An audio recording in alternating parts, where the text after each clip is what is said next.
opening minds, crazy girl, rocking the classroom.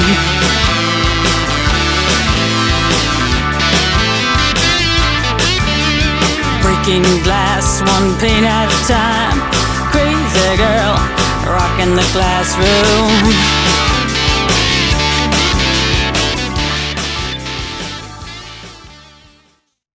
You're listening to Vermont Edition. I'm Jane Lindholm. You may be familiar with Schoolhouse Rock, a popular series of animated songs that ran for years on television. The idea was to use catchy ditties with informative lyrics to teach children everything from science and civics to grammar and math. For the past 3 years, a New Hampshire teacher has been reworking the Schoolhouse Rock idea by creating instructional songs and taking them into area classrooms. Jerry Appell is founder and artistic director of Rock in the Classroom. He teaches psychology and U.S. history at Monadnock Regional High School in Swansea, New Hampshire, and also teaches at River Valley Community College in Keene. He recently spoke with VPR's Steve Zinn and explained the differences between Schoolhouse Rock and his project. Schoolhouse Rock was primarily for elementary and middle school students. And educational music in general has always been marketed that way towards that age group. And this comes from the idea that when students reach middle school and high school, we tend to get more serious with them. We start preparing them for college.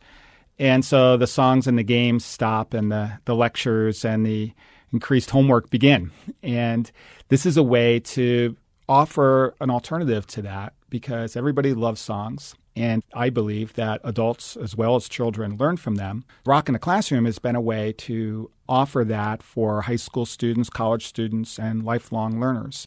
What are some examples of the subjects that you're dealing with on a Rock in the Classroom song? Well, we have 2 Rock in the Classroom CDs. One is called The Right Hemisphere, and the next one is called The Left Hemisphere, due out this fall. And the way that we divided those was to say that the right hemisphere would be the humanities, sort of the right hemisphere of the brain, and the left hemisphere would be the math and sciences. And so on the right hemisphere, we have songs about Animal Farm and The Fall of the House of Usher, the Edgar Allan Poe short story. Have you been to the Manor Farm since the world turned upside down?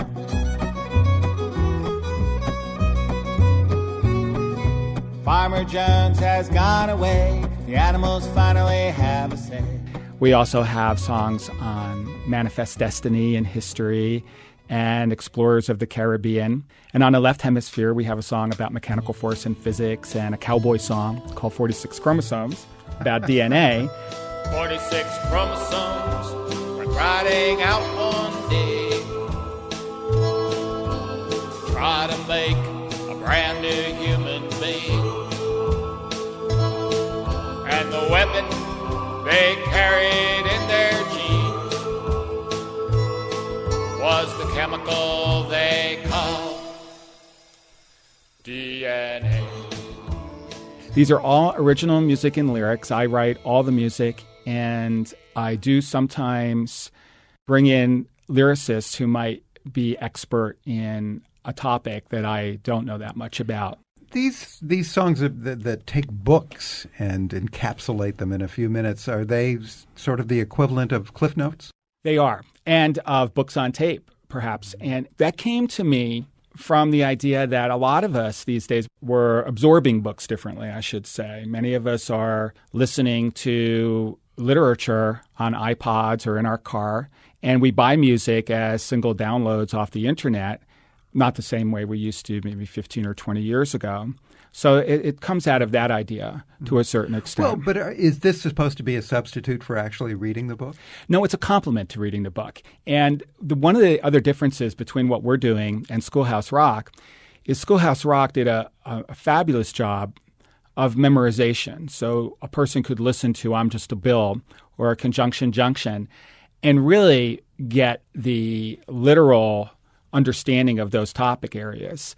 But what we do is we'll do reflection on topics. So we have a song called Curly's Wife, which is the Of Mice and Men character who was murdered by Lenny at the end of the novel, and Steinbeck never gave her a name. So in the song, our singer Andrea Tracy does a dialogue, a rap, taking Steinbeck to task for never giving her a name and killing her off. And it's sort of a reflection on on how women have been treated in literature. And so a teacher could use that in a classroom and engage the class in a debate on that topic about whether or not Steinbeck dropped the ball on that. What the heck, Steinbeck? I could have been someone. You done a bad thing. I'm a lonely gal, unloved, living with a nasty man, sauntering around, swishing my skirt. How do we know this works as a learning tool? Well, I know, this is anecdotally, in my own classrooms, I've done informal experiments to see how the students perform on tests where I haven't provided a song the day before the test and tests where they have been provided that. And there is a noticeable difference in the test scores. So I do think that's strong support for this type of an approach in the classroom. And there is research out there that indicates that when somebody hears a song that they have an emotional connection to, there's a hardwiring of data into the brain. So I think there's both the anecdotal and also the research-based support for what we're doing. And I just wanted to add, when I've written a number of songs now in the sciences, which is not a background that I have, and I've learned more about mechanical force and physics and DNA from writing songs about these subjects than I ever had when I actually had to take them in classes. A spare electron in my orbital, a lonely subatomic particle. Charge me up with positivity. And just so we have a clear understanding, explain how these songs are actually used. They can be used in a variety of ways. One of the things that I do as a teacher is I perform songs in class the day before a test, and that would be to highlight key themes that the test would be on. But a teacher could also bring in one of these songs and use it as a debate topic in class. So it's not about testing, it's about bringing out discussion. A lot of our songs take controversial positions. They're not totally objective. So, for example, with Curly's Wife, we're taking the position that Curly's wife got a raw deal in the book.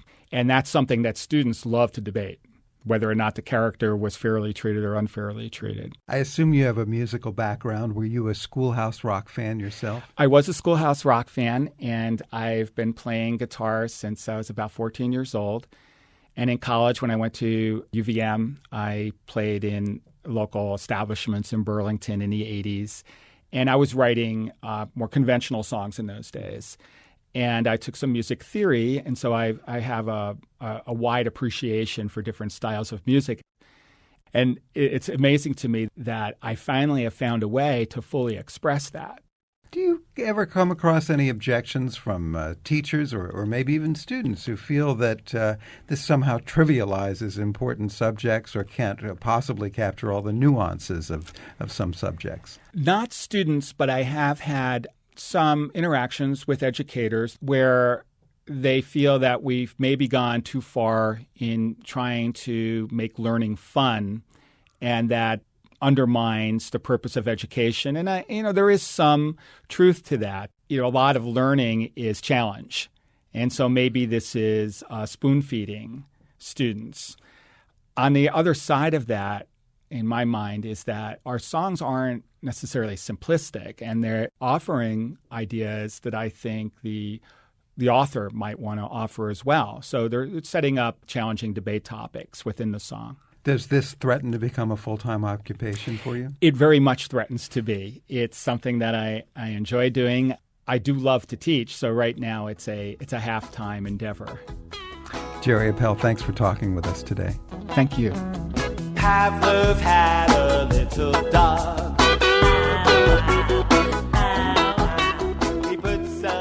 VPR's Steve Zinn talking with Jerry Appell, founder and artistic director of Rock in the Classroom.